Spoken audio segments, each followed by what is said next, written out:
नमस्कार भागवत प्रेमियों, भाइयों एवं बहनों। ध्यान विधि और भगवान के विराट स्वरूप का उल्लेख। सुखदेव जी ने इसलिए आरंभ में विराट पुरुष का ध्यान धरने की बात कही है। विराट पुरुष की धारणा किए बिना मन शुद्ध नहीं होता है। सुखदेव जी कहते हैं कि वैसे तो मेरी निष्ठा निर्गुण में है, तथापि नंदन नंदन यशोदानंदन मेरे मन को बार बार अपनी ओर खींच लेते हैं। श्री कृष्ण भगवान की मधुर लीलाएं मेरे मन को, मेरे हृदय को बलपूर्वक अपनी ओर आकर्षित करती हैं। इसी कारण से मैंने भागवत पुराण का अध्ययन किया और मैं वह आपको सुनाऊंगा। भगवान के नाम का प्रेम से संकीर्तन करना ही सभी शास्त्रों का सार है। सभी शास्त्रों पढ़ो, उन पर विचार करो, किंतु याद रखो कि नारायण हरि ही सच्चे हैं। मैंने सब शास्त्र देख डाले, कई बार विचार किया, फिर भी सार तो एक ही निकला कि उन सभी के ध्यान केवल नारायण हरि ही है। सभी शास्त्रों के वाचन मनन के बाद मैंने तय किया कि केवल भगवान का ही ध्यान करना चाहिए। निर्गुण प्रति जब तक निष्ठा न हो तब तक मन के राग देश नहीं जाएंगे। जिसकी सगुण में तो निष्ठा हो किंतु वह निर्गुण को न माने तो उसकी भक्ति अपूर्ण ही रहती है। ध्यान के आरंभ में मन की सेवा करो। ध्यान के समय मन शुद्ध नहीं रहेगा तो आनंद नहीं मिलेगा। मन को बाहरी विषयों में भटकने वाले की आदत पड़ गई है।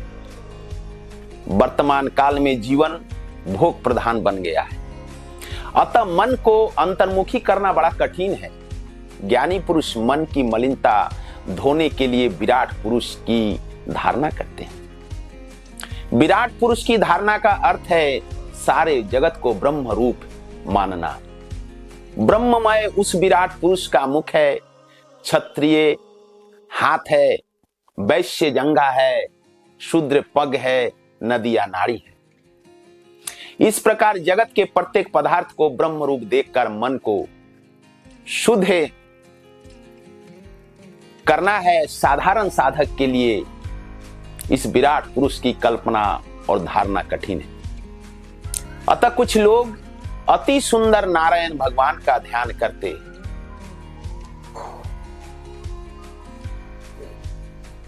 जगत को जब तक ब्रह्म रूप नहीं मानोगे तब तक राग द्वेष नहीं मिटेंगे। कुछ लोग जगत को ब्रह्ममय मानते हैं तो कुछ लोग प्रत्येक पदार्थ में ब्रह्म स्वरूप का अनुभव करते हैं। राग देश का नाश के लिए विराट पुरुष का ध्यान करो। सारा विश्व उसी विराट पुरुष का स्वरूप है। ऐसी भावना मन में दृढ़ हो जाए तो जगत की किसी भी वस्तु के प्रति हीन भाव, व्याकुल भाव न हो। हरि ही जगत है। ब्रह्म दृष्टि से जगत सत्य है। ब्रह्ममय भगवान के मुख से ब्राह्मण निकला है, वैश्य जंघा से निकला है, शूद्र चरण से निकला है। अतः किसी का भी अपमान भगवान का ही अपमान है। इसलिए किसी का भी अपमान और तिरस्कार न करो। जगत में जड़ और चेतन का जब तक भेद रखोगे तब तक ध्यान में एकाग्रता नहीं आएगी। इसके बाद भागवत में वैराग्य का उपदेश दिया गया है। बिना वैराग्य के ध्यान नहीं हो सकता, ध्यान में एकाग्रता नहीं हो सकती। संसार का स्मरण ही दुख है और संसार का विस्मरण ही सुख है। ज्ञान मार्ग में तीव्र वैराग्य होना चाहिए। भक्ति प्रेम मार्ग में समर्पण की प्राधान्यता है।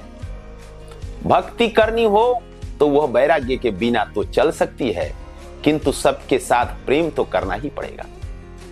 वैराग्य से यह काम अधिक कठिन है। सबके साथ प्रेम करो अथवा अकेले ईश्वर से प्रेम करो। जगत के प्रत्येक पदार्थ के साथ प्रेम करना भक्ति मार्ग है। ज्ञान मार्ग त्याग प्रधान है। भक्ति मार्ग में समर्पण का प्राधान्य है। ज्ञानी सबका निषेध करता हुआ परिनिषेध में जो शेष रहता है उसी में मन को दृढ़ करता है। साधारण मनुष्य के लिए ज्ञान मार्ग सुलभ नहीं है। मनुष्य सर्वस्व त्याग तो नहीं कर सकता, शरीर से आत्मा भिन्न है ऐसा सब समझते तो, किंतु उसका अनुभव आसान नहीं। भक्त मानता है कि गाय में बसे हुए श्री कृष्ण की सेवा घास में बसे श्री कृष्ण से करूंगा। भक्ति मार्ग में सद्भाव आवश्यक है। सभी के प्रति सद्भाव रखना कठिन कार्य है। श्री कृष्ण भगवान तो स्वयं को लात मारने वालों को भी सद्भाव की दृष्टि से देखते हैं। मन की मलिनता धोने के लिए विराट पुरुष का ध्यान धरना है। विराट पुरुष के ध्यान करने का अर्थ है इस जगत में जो कुछ दिख रहा है उसमें परमात्मा का वास है ऐसा समझकर व्यवहार करना है। सारा जगत उसी विराट पुरुष का स्वरूप है। विराट पुरुष के ध्यान के लिए तीव्र वैराग्य जरूरी है। सारा विश्व ब्रह्म रूप है ऐसा मानकर ज्ञानी पुरुष ललाट में ब्रह्म के दर्शन करता है। वैष्णवजन हृदय में चतुर्भुज द्वारिका नाथ के दर्शन करते हैं। प्रभु के एक अंग का चिंतन करना ध्यान है और प्रभु के सर्वांग का चिंतन करना धारणा। दास्य भक्ति द्वारा हृदय जल्दी दीन बनता है। पहले भगवान के चरणारविंद का ध्यान करो, फिर मुखारविंद का और अंत में सर्वांग का ध्यान। ध्यान योग की कथा कपिल गीता में विस्तार रूप से की गई है, जिसका यहां संक्षेप में वर्णन किया गया है। साधक सावधान होकर ध्यान करेगा तो उसकी समझ में यह बात आ जाएगी कि माया की शक्ति भ्रांतिमय ही है। ईश्वर का चिंतन न हो सके तो भी कोई बात नहीं, किंतु संसार का चिंतन तो कभी भी नहीं करना चाहिए। ईश्वर का ध्यान चाहे न हो सके, किंतु संसार का ध्यान छोड़ने की आदत डालनी चाहिए। ध्यान के बिना ईश्वर का साक्षात्कार नहीं हो सकता। जिस तरह रुपए पैसे का ध्यान करते हो उसी तरह परमात्मा का ध्यान करो। आरंभ अवस्था में आंखों के सामने अंधकार सा छा जाएगा, किंतु धैर्य से योग धारणा करके मन को बस में करो। बुद्धि द्वारा प्रभु के सर्वांग को धारण करो। ज्यों-ज्यों बुद्धि स्थिर होती जाएगी त्यों-त्यों मन भी स्थिर होने लगेगा। धारणा स्थिर होने पर ध्यान में प्रभु का मंगलमय स्वरूप दिखता है और भक्ति योग की प्राप्ति होती है।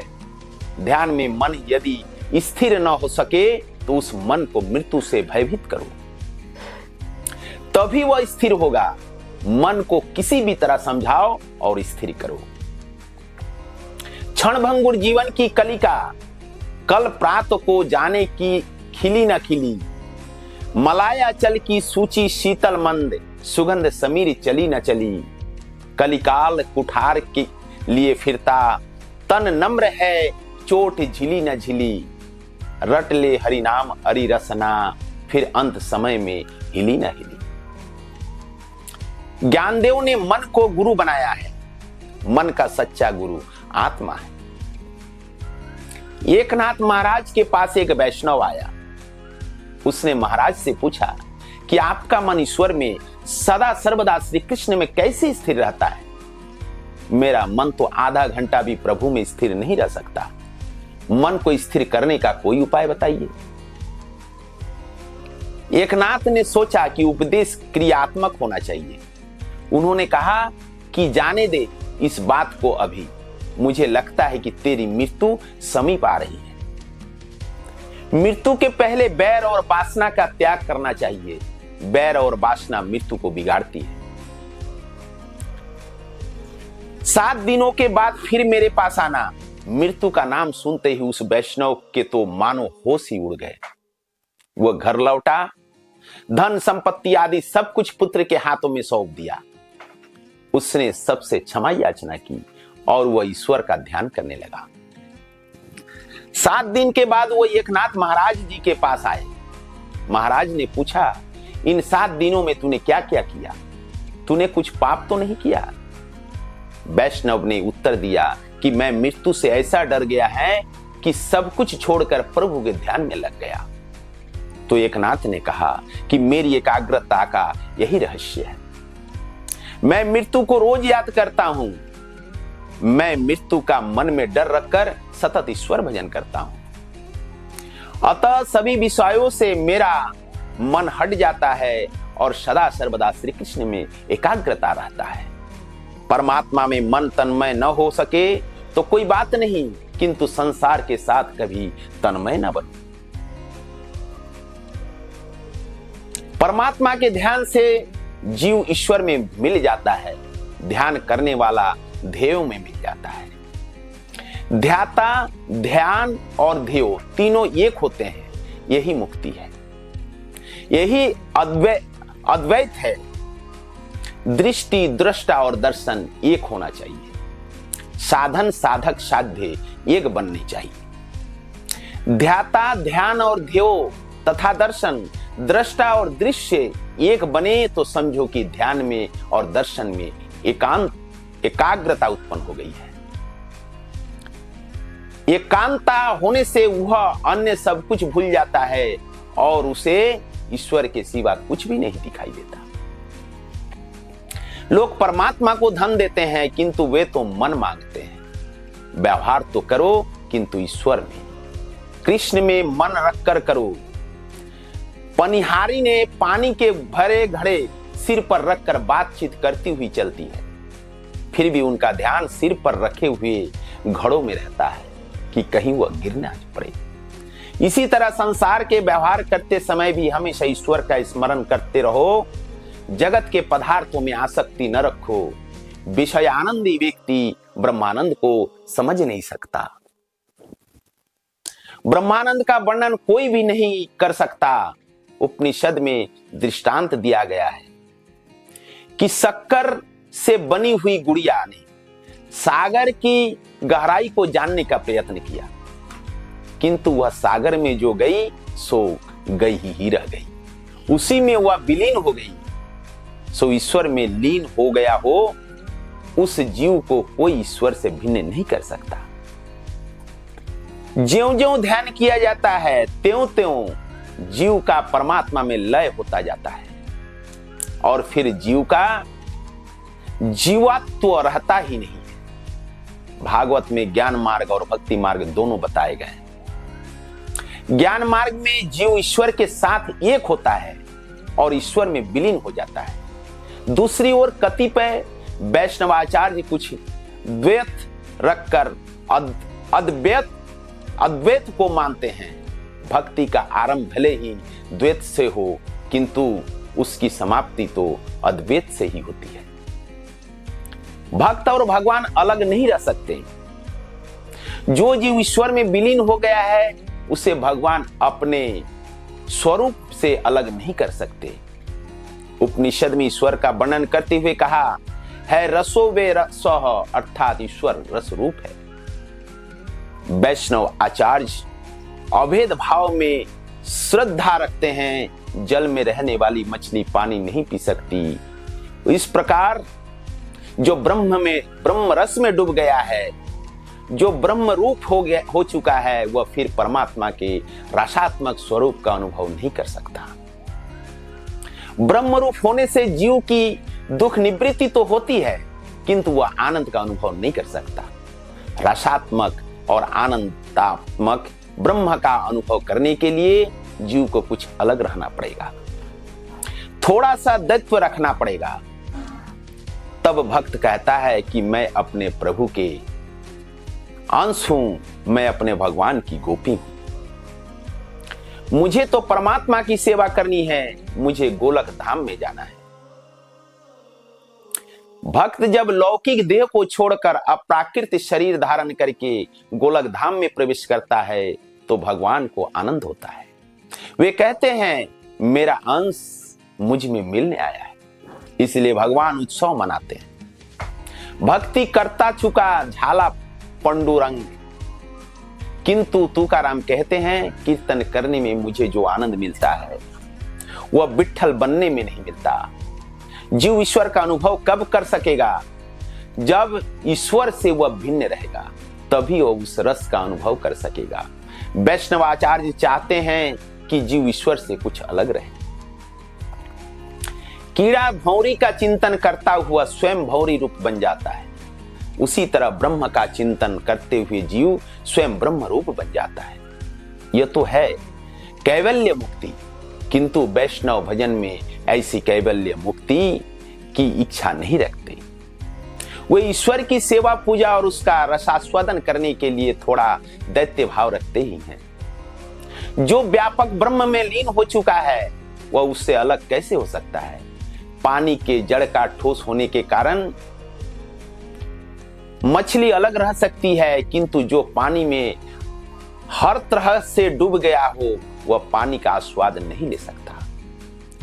उसी तरह ईश्वर में डूबा हुआ जीव ईश्वर के स्वरूप का रसानुभव नहीं कर सकता।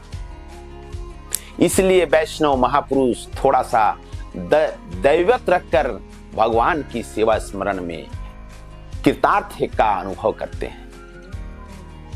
यह दोनों सिद्धांत सत्य है। खंडन मंडन के पचड़े में मत पड़ो। गौरंग प्रभु भी भेदाभेद भाव को मानते हैं, लीला भेद को मानते हैं, परंतु तत्व दृष्टि से अभेद है। अभिन्न होने पर भी उन दोनों में सूक्ष्म भेद है। एकनाथ महाराज ने भावार्थ रामायण में उस सिद्धांत को समझाने के लिए एक दृष्टांत दिया है। अशोक वन में राम के विरह में सीता जी राम का अखंड ध्यान स्मरण करती है। सीता जी राम के ध्यान में तन्मय है। विरह में तन्मयता विशेष होती है। सर्वत्र राम दिखते हैं, माता जी भूल जाती है कि वे सीता है। सभी में राम का अनुभव करने वाला राम रूप बनता है, यही कैवल्य मुक्ति है। सीता जी को कई बार लगता है कि वह राम रूप है, वे अपना स्त्रीत्व भी भूल जाती है।